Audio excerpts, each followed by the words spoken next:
රසකින්ද රසකින්ද නේ මේ? මේක රසකින්ද කියන්නේ ඇඟේ දාහය දැවිල්ල උෂ්ණාධිකකම රක්ත වාතය නැති කරනවා. ওই යටිපතුල් දැවිල්ලයි කියන අයට ගිනියම් කාරකයට මේක තම්බල වතුර බොන්න ඕන. මේක ලේවල ත්‍රිදෝෂ නැති කරනවා. ප්‍රතිශක්තිකරණය වැඩි කරනවා. හෘද රෝග දුරු කරනවා. මුත්‍රා දැවිල්ලට හොඳයි. දියවැඩියා පාලනයට අක්මාවේ තෙල් දිය කරන රක්ත වාතය නැති කරන මල බද්ධයට හොඳයි.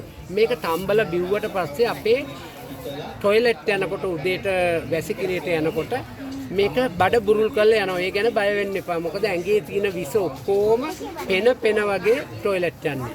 ඒකට බය වෙන්න එපා. ඔබතුමා උදේට කොයි හරි ජොබ් එකකට යනවා නම් ඒක කල්පනාවෙන් රෑ 8 වෙනකොට බොන්න. උදේ 5 වෙනකොට ටොයිලට් යනවා. ප්ලේන් ටියක් බිව්වම තව පාරක් යනවා. එතනින් පස්සේ හොඳයි. ඇඟේ තියෙන ත්‍රිදෝෂ ඔක්කොම අයින් කරනවා. කොච්චර වතාවක් බොන්න ඕනද? ඔව් මේක මෙහෙමයි. මේ ඔබතුමා මේ මිටියෙන් භාගයක් වතුර ලීටර එකමාරකට ඇති. ඔව්. මේ මිටියකින් භාගයක් අරන් පොඩියට කෑලි කපන කතුරකින්. ඔව්.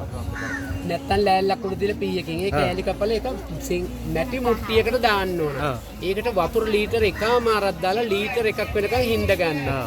ඊට පස්සේ ඔයාට පුළුවන් මේක ෆ්‍රිජ් එකේ තියාගන්න.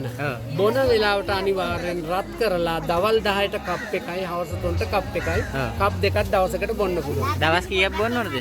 ඒක සතියක් දෙකක් ඔයා දිගටම බොනකොට ඔයාට දැනෙනවා ඇඟේ බුබුලක්වත් එන්නේ නැහැ. කුරුලෑවක් එන්නේ නැහැ. ඔය මේ දදවන කුෂ්ඨ හැමේ රෝගයක් එන්නේ නැහැ. ලේ සුද්ධ වෙනවා. කොටින්ම කියනවා නම් ලේයින් පිටෙන් සෙමෙන් තියෙන ත්‍රිදෝෂ නැති කරන හොඳ ඖෂධයක් රසකින්ද කියන්නේ. රතු කීර කීයද අම්මේ?